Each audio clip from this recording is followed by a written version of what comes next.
For many weeks now, the state of affairs in the case of Rabbeinu, which he describes us to review very quickly.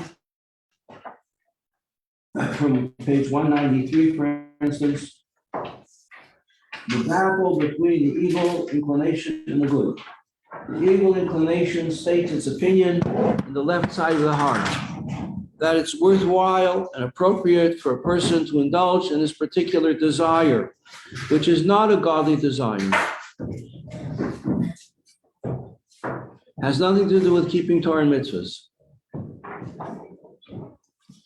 And from the heart, page 193, the desire ascends to the mind to think about it.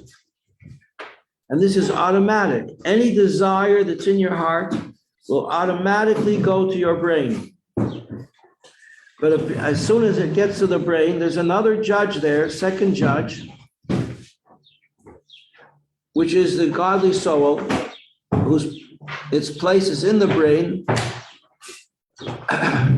and it extends its influence to the right side of the heart, where it's very comfortable to be. So now the two are in conflict. The left side of the heart demanding that he should behave in a certain way, and the right side of the heart confronting it. Bottom of page 193, and the final decision rests with a third judge, which is HaKadosh Baruch Hu. So it's 2 against 1. Page 194, and our sages have said that every day the Yetzer Hara gains strength. Every day your Yetzer Hara gets stronger, not weaker. And if it were not for the help of the third judge, which is Hashem, we could never overcome it. What is the help that Hashem gives us?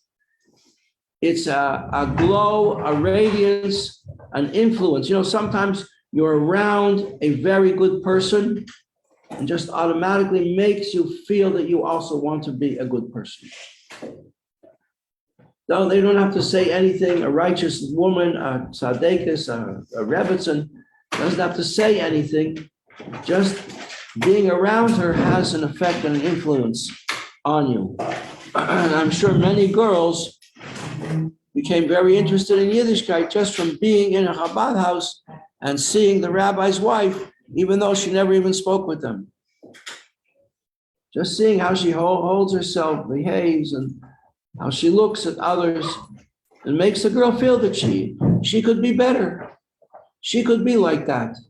Until now, she was like her schoolmates who didn't have these kind of values. The values of the schoolmates were, how can I be more popular? How can I be more accepted? How can I, when I was a teenager, was, how can I get a date to the prom? Who's going to ask me? You come to the Chabad house, you see that the Rebbitzin and her children are not interested in going to the prom.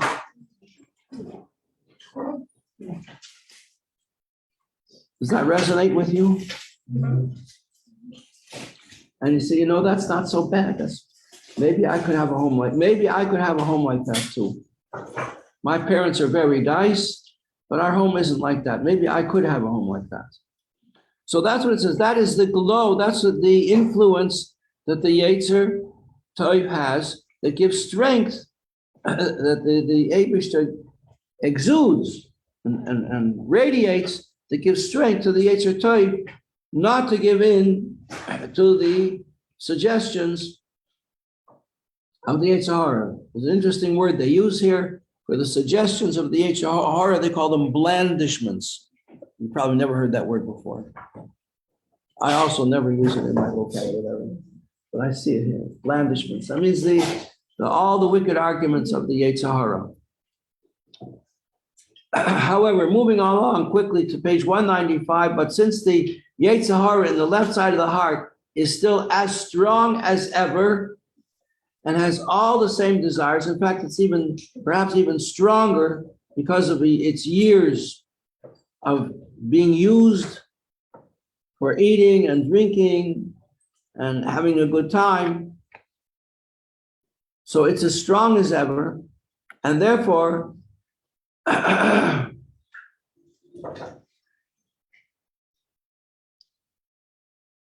it's not nullified.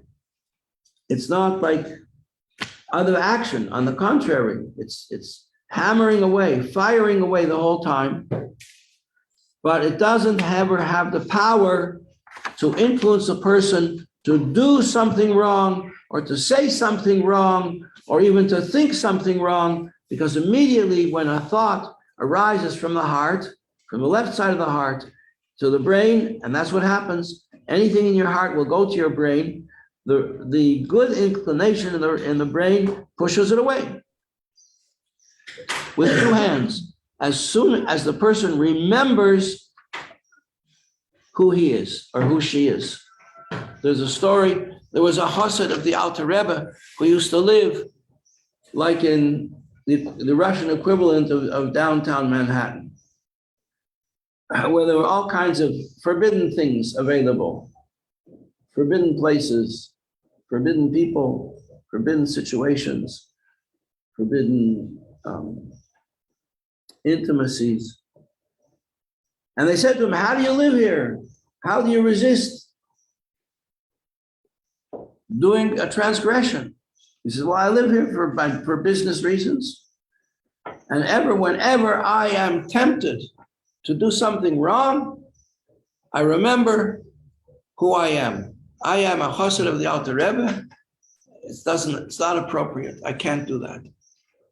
So pride, we learned in chapter 1, is a characteristic of the Yetzer Hara, to be proud and arrogant.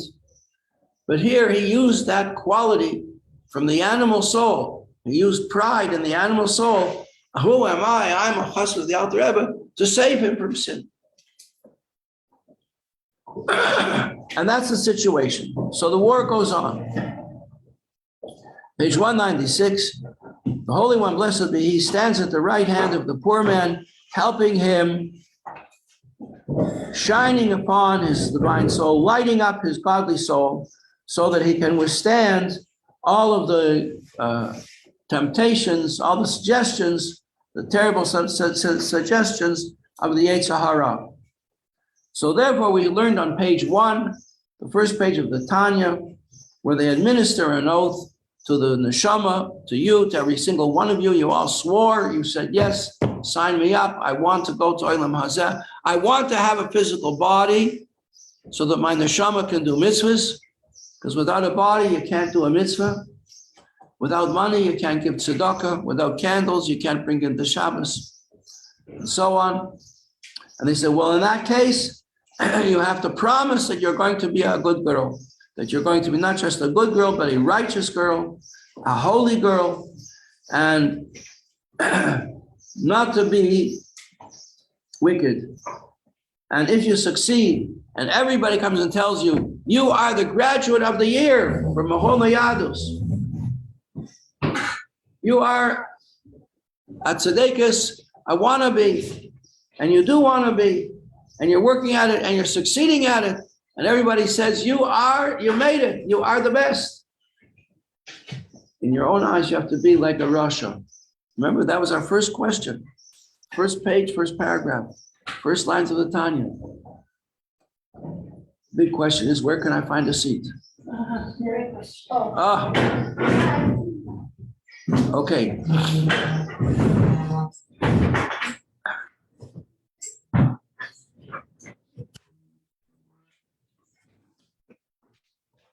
And so even if everybody comes and tells you how righteous you are and how successful you are in your learning and in your character improvement, you have to be in your own eyes like a Rasha. And then we ask right away a question from the Pirkei Avos. A person is never allowed to think that they're wicked. Never. Why? Because if you think you're wicked, you're going to get depressed. You'll be upset. You won't be motivated to try hard. So now comes the next 14 chapters that we're learning to answer that question. How can it be that in one Mishnah says you must be like a Rasha, and the next Mishnah says never be like a Rasha? And here is the answer on page 196. Took 196 pages to get to the answer. That it doesn't say you should be wicked. It says you should be like a wicked person. Similar to the wicked person, but not a wicked person. Never do something wicked. Never do anything wrong. Never do anything wicked. Never say anything wicked. Never think anything wicked. That is to say, never entertain the idea of being wicked.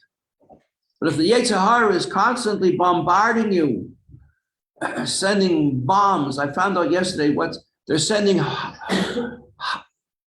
howitzers, whatever they call them, a kind of military. It's talking about which country is sending howitzers and how many howitzers they're sending. I said, what is a howitzer?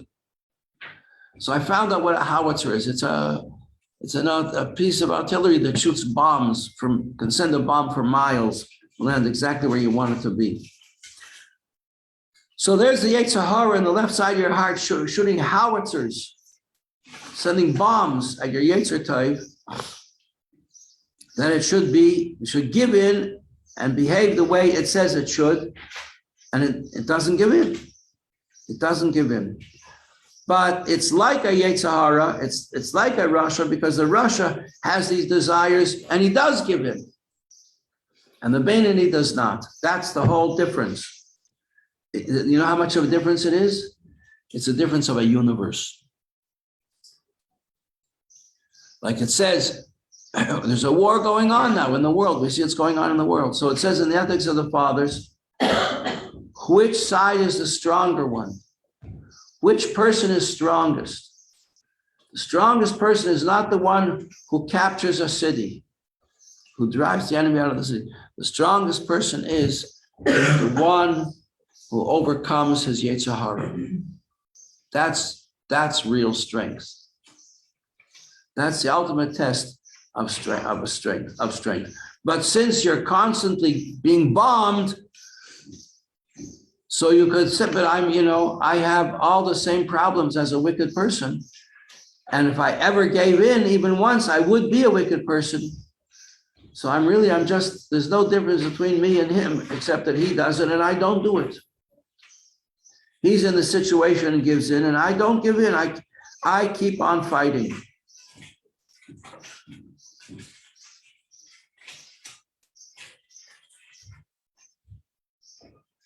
I remember when this whole war started over a year ago. So people were rushing back to Ukraine, and they interviewed a woman at the airport. I asked her, "What do you think about what's happening?" She said, "I think it's terrible. Do you think that your country will be able to prevail?" She said, "I don't know, but we're going to fight like crazy."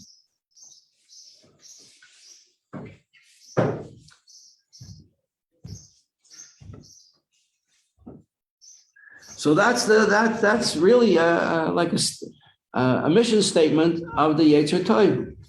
Will we prevail? We don't know, but we're going to fight like crazy.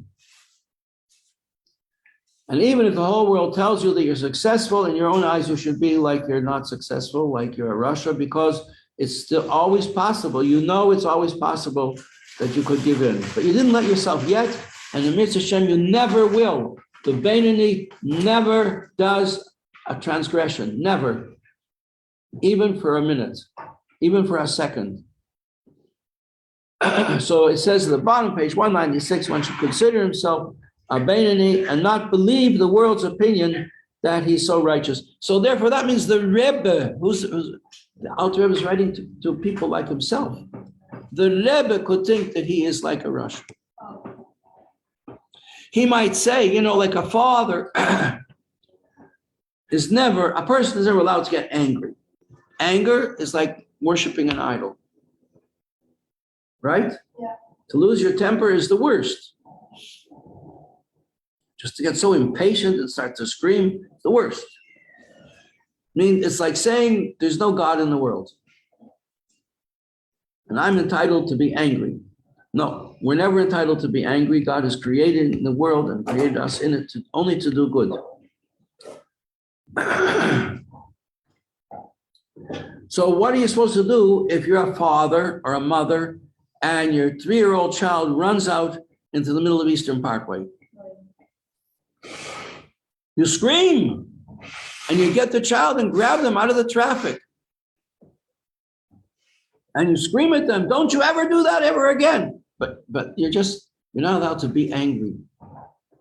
Because it's your child's life that's at stake. You're allowed to be excited, but not to be angry. Can't be angry at the child. It's just a little child. But the child has to learn the difference between right and wrong. So you pretend that you're angry. The child is never allowed to think that my parents are angry at me, that they don't love me. The child has to know parents always love the child. The father always loves his child. The child always loves the father. It's a natural thing.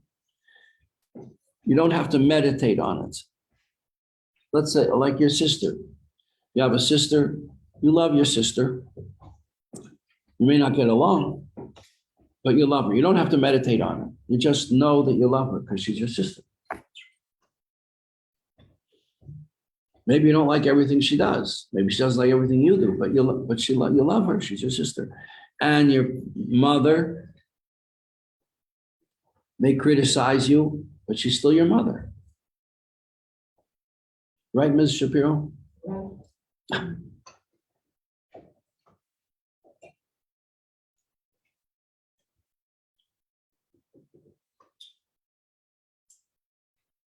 When my mother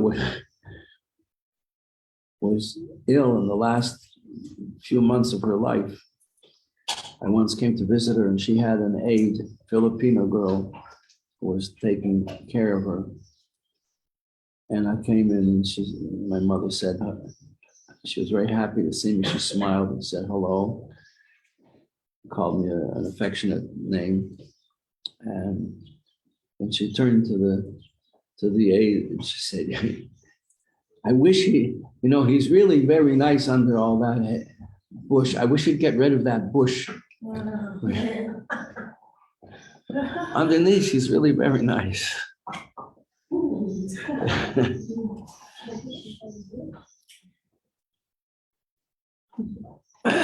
Okay.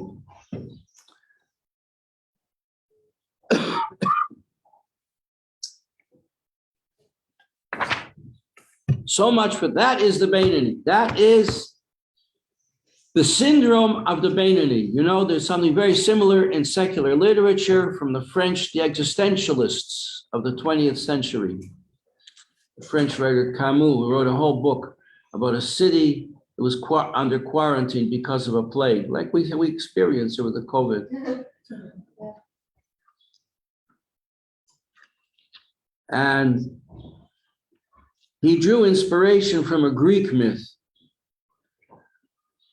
of a person who was condemned to constantly be rolling a stone up a hill, and then the stone would roll down the hill and you had to roll it back up again. It was the idea of these existentialists was that there's no ultimate point because there's no God, so there's no mitzvahs, there's no meaningful activity, and there's no ultimate point. It's a very bleak wilderness that they described. But in a way, the Beinoni is very similar because the Beinoni can never overcome the Yetzer Hara. And the Alter Rebbe says quite clearly, it could be that this person's life, his whole point of his life is constantly to be struggling against the Yetzer Hara, constantly aspiring to do good, constantly trying to do good, constantly actually doing good, and never doing bad, but never conquering, never becoming a tzaddik. To become a tzaddik, you see, this is the difference, girls. That to become a tzaddik is not in our control. That's a gift from God. And the Alter Rebbe says elsewhere that it could be a gift from God that the Almighty, because through dint of all your efforts, He could connect your neshama to the neshama of a righteous person. And you get like an extra neshama. You become connected to a righteous person. And maybe you were always connected to that person, and all the work that you did was just to reveal that connection. But it's not something you can choose to do. However, to control your thoughts and to control your words and to control your actions, that you could do. That's up to you. You are the one to decide what you do and what you say and what you think. No one can force you. Prison walls do not, iron bars do not a prison make, said a famous British poet. Because you're always, wherever you are always in control of your life. One of the great tzaddikim of all time, his name is on almost every page of the Talmud, Rabbi Meir of Rothenburg. He was captured and held for ransom by a duke, and he was imprisoned. He wanted a huge amount of money to free him. And the rabbi, Rabbi Meir, said no one is allowed to give this money because if they give the money, then other nobles like him will do the same thing. And nobody's life will be safe. And so he spent his 7 years in prison learning, he knew the whole Torah by heart. And he was learning Torah by the whole time, and people were smuggling questions into him. And he was answering these questions. And there's a whole fascinating story that they even gave him from heaven a Sefer Torah, that he could read from the Sefer Torah, and all the neshamas in Gan Eden would come and hear him on Mondays and Thursdays and Shabbos and Rosh Chodesh and so on, read from the Sefer Torah. And then when he was in prison, he thought, since I have the Sefer Torah was given to me, he made a copy. He made a copy of it. And Talmidim smuggled into him a quill pen and ink and parchment, and he made a copy, the Sefer Torah that Rabbi Meir of Rothenburg wrote in prison.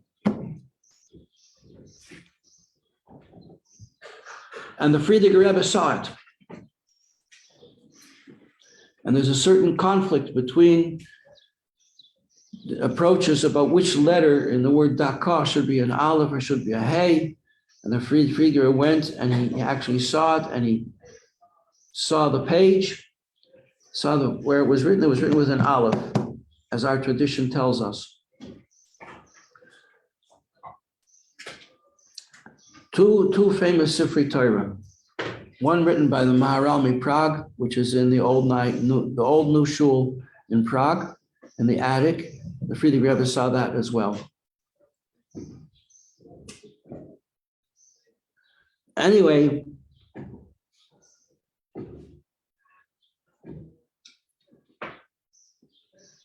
that's the idea that a person can be in prison and still have freedom. His soul can still be free. And he can even write a Sefer Torah. The Maharal, Rabbi Meir of Rothenburg. Maybe you know people with the name Rothenburg. Okay, next section, page 198. That's describing the Beinoni, that he was an average kind of person that we can identify with. What about a person, this gets very hard here. What about a person who is really involved, is very religious? And at this point, I want to repeat a story, which is very important, girls. I want you to remember this story, and I hope that you'll even implement it in your own family when you have a family. And I know a person, he told me he has maybe 100 descendants, children, grandchildren, great-grandchildren. And on his 80th birthday, his daughter said to him, we have to thank Mommy. And he said, Mommy, why are you thanking Mommy? It's my birthday. He said, because all these descendants, wonderful descendants of our family, wonderful family we have, it's all because of her. Yeah, well, we're up to Mother's Day. It's a very appropriate story. He said, because of her, and his daughter, who lives in Australia, said to him, yes, he told me this himself. Yes, he says, you were davening, you were learning, you were going to shiurim, you were giving talks, you were talking to people. But every Shabbos, when we would sit down at the table, Mommy would say, Kinderlach, Dear children, you have to know, what should you want in life? Should you want cars? Should you want real estate? Should you want money? What should you want in life? The best thing in life is to be frum. To embrace a life of Torah and mitzvahs, everything falls into place. You don't need anything else. And there's the example of Rabbi Meir of Rotenburg, last 7 years of his life, he was in prison. And after he died, the Duke would not let his body out to be buried. For, I don't know, another many, many years, 15 years or so, until a Jew named Solomon, so on. And again, the Mara, people were hesitant to ransom him, to ransom his body, because he had said it's forbidden to do that. But anyway, this guy Solomon, he paid the ransom on the condition that he should be buried beside him. And there they are. The two of them are buried together, side by side. You can see, you go online, look up Rabbi Meir of Rotenburg, you'll see a picture of the place where they're buried. And despite the fact that the Germans, Yamach Shemam, destroyed so many graveyards, their two headstones remained intact. You can see it online. Okay, so let's say you have a person who really is religious. He's really working the whole time on doing what Hashem wants. He studies Torah day and night, and he doesn't study for self-aggrandizement, for honor, for position, for money. He doesn't want to be elected to be Rosh Hashiva or the Rav of the city. He learns Torah because it's Hashem's Torah. There's no other reason. You know, the reward of a mitzvah, we see in the ethics of the fathers. What's the ultimate reward of doing mitzvahs? Some people think you get a good shidduch. They're right. But that's not the ultimate. The ultimate reward of doing mitzvahs is to have a cabana in Miami Beach. No, that's not the reward either. So what is the ultimate reward of doing mitzvahs? The ultimate reward of doing mitzvahs is the mitzvah itself. There's nothing greater, because the mitzvah is Hashem.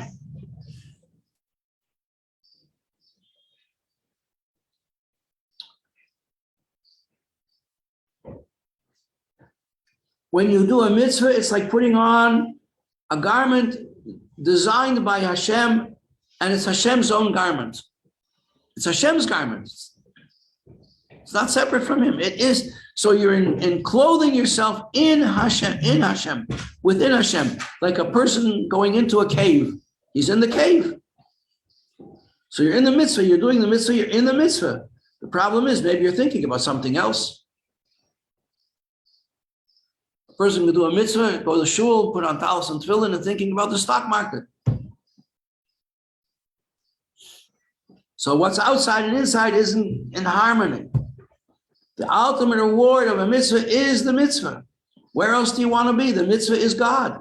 You're together with God. You're doing mitzvah, you're together with God. The ultimate reward of lighting a candle Friday evening before Shabbos is lighting the candle before Shabbos. There's no reward greater than that. Then there's another way of looking at it. It says the reward of doing a mitzvah is that doing one mitzvah, Hashem sends you another one. The ultimate reward of giving tzedakah is to be able to give more tzedakah. Okay, and here's a person who's on this level, still says the Rebbe, there's no proof whatsoever that he's conquered the Yetzer Hara. He's so religious. Must be, he doesn't have a Yetzer Hara. Says could be. His Yetzer Hara is as strong as ever. But he's in control. He's in control of what he does and what he says and what he thinks. But he's still being challenged the whole time. Ella Yeholi, as could be, page 198. Shemahuzar Asmusay, the essence of his Yetzer Hara is still as strong as ever, b'makoymai, in its place in the left side of the heart. Now, you remember what we said once? I suggested this idea and I said I would check it out. So I did check it out. these words, essence and essence. The essence and the essence of his soul. What is the essence and the essence? So in Hebrew, there's two words. One is atzmusei. Atzmus means essence in Hebrew. Atzmus. And the other word is mahus. So is there a difference between these two words? And why does the Tanya and Hasidus use this term, use the two terms together all the time?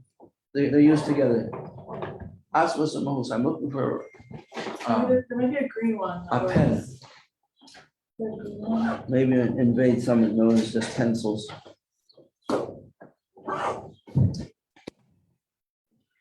I have a yellow one. I think this one works. Okay, we'll try. You're going to try.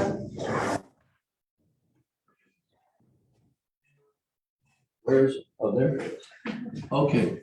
Atzmus.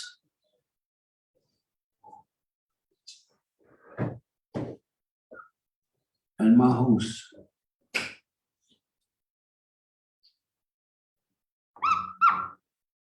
This is short and this is long, mahus. Those are the symbols I was taught when I was in school. Grade 6. Okay, so atzmus means essence and mahus means essence. So I asked somebody, what does it mean? Does it mean, is it possible to say that there's two levels of essence? And he said, yeah, that makes sense. He said, I never saw it, but it makes sense. Asked Rabbi Majeski, he agreed. Which is which? So the atzmas, you see, everything has an inside and an outside.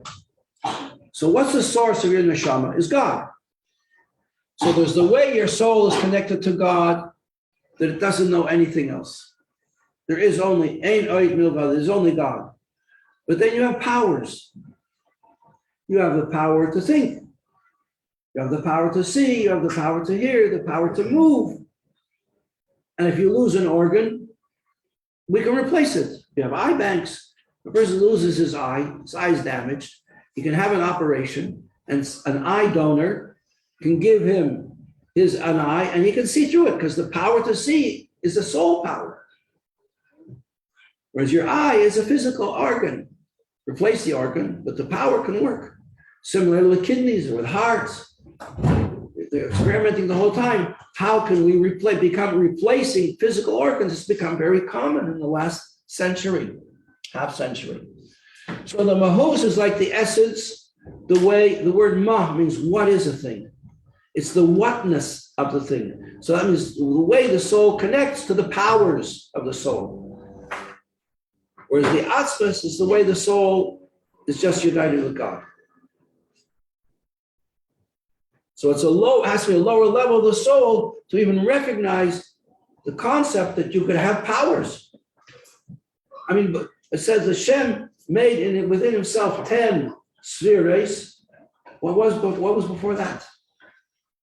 Before Hashem made these 10 spheres within himself, because of them we have 10 powers of our soul. That's the DNA of our spiritual life, the 10 powers of the soul. Chabad and 7 midas. The seven midas. Before Hashem made these soul powers, what was there? There was only Hashem. Pure, simple, pure, absolute simplicity. Okay, so that's atzmus mahus. So it could be we have atzmus mahus of the neshama, we have atzmus mahus of the Yetzer Hara. So he's saying that even though a person is so involved in his Yiddishkeit, could be that atzmus mahus, the essence of his Yetzer Hara, is still as strong as ever. And it'll be a reverse mirror image of what we just said about the godly. Except, so therefore the divine soul in the mind can rule over what the person does, over the garments of his soul, which are his thought, his actions, his words. These are the 3 garments of the soul, but the essence of the godly soul never conquers and displaces the essence of the animal soul. Does not conquer the city. The conflict continues, and maybe will continue the whole of the person's life. And that's not the point of his life. The point of his life is not to become a tzaddik. Hashem has his tzaddikim, and he does with them what he needs to do. He doesn't necessarily need you to be a tzaddik, or in your case, to be a tzaddikis. But he needs you to do good, and to do good, he makes it a challenge that you should achieve something. And the point of your life is to struggle. It's the whole point is in the struggle, not in the victory. To fight the good fight. Thank you very much. We'll continue tomorrow, and we'll see if we can, how far we can get and finish this chapter up.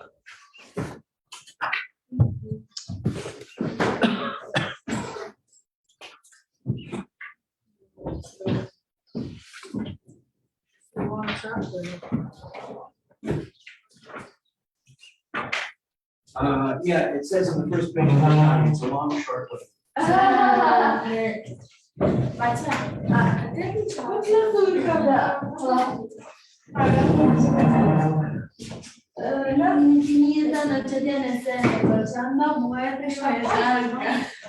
Я